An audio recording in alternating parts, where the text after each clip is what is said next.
Diarrhoea విషయంలో first ఎటువంటి జాగ్రత్తలు పాటించాలి సార్? డయేరియా అనేది ఏంటంటే ఒక కామన్ టర్మ్ అండి. దాంట్లో ఎక్కువ సార్లు వాష్రూమ్ వెళ్ళడం అంటే మోషన్కి వెళ్ళడానికి డయేరియా అంటాం. డయేరియాలో ఇన్ఫెక్టివ్ డయేరియా ఉంటుంది, నాన్ ఇన్ఫెక్టివ్ డయేరియా అంటాం. కొద్దిమందికి మెడిసిన్స్ ద్వారా వచ్చే డయేరియా ఉంటుంది, లేదా కొంచెం అబ్జార్ప్షన్ డిఫెక్ట్స్ వల్ల వచ్చే డయేరియా ఉంటుంది.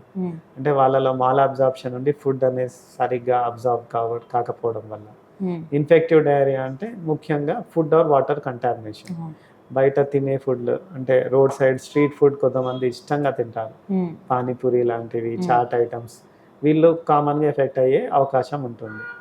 సో ఈ ఇన్ఫెక్టివ్ డయేరియా రాగానే అందరూ కామన్గా చేసే మిస్టేక్ ఏంటంటే యాంటీమోటిలిటీ డ్రగ్స్ ఉంటాయి, ఎల్డోపర్ అని ఉంటుంది, గ్లోపర్మైడ్ టాబ్లెట్ వేసుకుంటారు.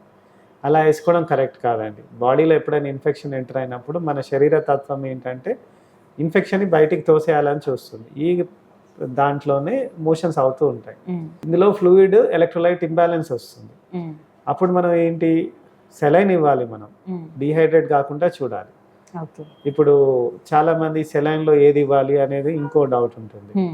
అంటే డెక్స్ట్రోస్ సెలైన్స్ ఇవ్వద్దండి అస్సలు. డెక్స్ట్రోస్ సెలైన్ ద్వారా ఏమవుతుంది, డీహైడ్రేషన్ ఇంకా వర్సన్ అవుతుంది. అంటే 5% డెక్స్ట్రోస్ అట్లాంటివి ఇవ్వద్దు. నార్మల్ సెలైన్, రింగర్ లాక్టేట్ ఇలాంటివి ఇవ్వాలి. ముఖ్య కారణాలు వచ్చేసి టైఫాయిడ్లో డయేరియా రావచ్చు, కలరా, ఇట్లా రకరకాల ఫుడ్ పాయిజనింగ్స్లో రావచ్చు. నెక్స్ట్ మనము యాంటీబయాటిక్ కంటే ముందు ఫస్ట్ ఫ్లూయిడ్తో వాళ్ళని డీహైడ్రేషన్ కరెక్ట్ చేస్తూ తగిన వాళ్ళ బాడీ వెయిట్ని బట్టి మనం యాంటీబయాటిక్ స్టార్ట్ చేసుకోవాలి. ఇన్ఫెక్టివ్ డయేరియా టైం పడుతుందండి, ఒక 2-3 డేస్ టైం పడుతుంది మెల్లిగా క్యూర్ కావడానికి.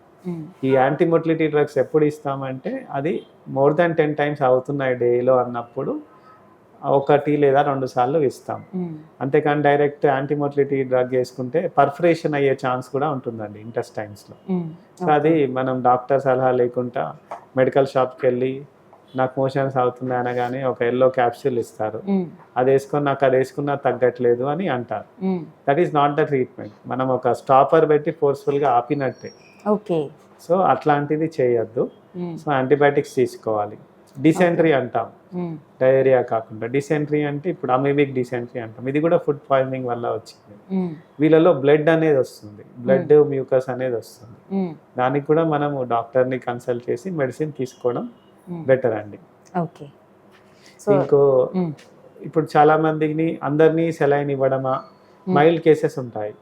ఇలాంటి వాళ్ళకి మనం ఓవరాల్గా ఎక్కువ ఫ్లూయిడ్స్ తీసుకోమని చెప్పవచ్చు. ఉదాహరణకి కోకోనట్ వాటర్, నెక్స్ట్ మనకి సాబుదానా అంటారు కదా ఇంట్లో, అది గుడ్ ప్రోబయాటిక్ యాక్షన్ ఉంటుంది.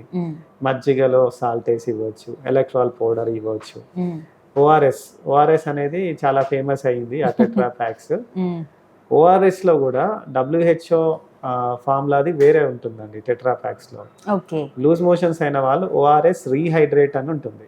దాంట్లో ఎలక్ట్రోలైట్స్ ఉంటాయి తగిన స్థాయిలో, మన గవర్నమెంట్ అప్రూవ్డ్ స్టాండర్డ్స్లో ఉంటుంది. ఓఆర్ఎస్ సెల్ అని వస్తుంది, అందులో Apple flavour, orange flavour, mango flavour అట్లా వస్తాయి. మళ్ళీ అన్ని షుగర్ డ్రింక్స్ అయిపోతాయి. అది తీసుకోవడం వల్ల ఇంకా డౌన్ అవుతారు పేషెంట్. సో వాళ్ళకు టేస్ట్ తెలుస్తుందని చెప్పేసి ఓఆర్ఎస్ రీహైడ్రేట్లో టేస్ట్ ఉండదు, బ్లాండ్గా ఉంటుంది. ఈ ఓఆర్ఎస్ఎల్ ఏంటంటే ఆల్మోస్ట్ షుగర్ డ్రింక్స్ లాగానే. అది తీసుకోవడం ద్వారా ప్రాబ్లం ఇంకా అగ్రవేట్ అవుతుంది. సో ORSL తీసుకోవద్దు. అందుకే గవర్నమెంట్ కూడా ఈ ORSL వాడద్దు అన్నట్టుగానే దాన్ని స్టాప్ చేశారు. ORS WHO ఫార్ములా తీసుకుంటే మాత్రం ఎలాంటి ఇబ్బంది లేదండి. హాయ్ ఎవ్రీవన్, నేను మీ వేదిక. Please subscribe to Volgo Health. Don't forget.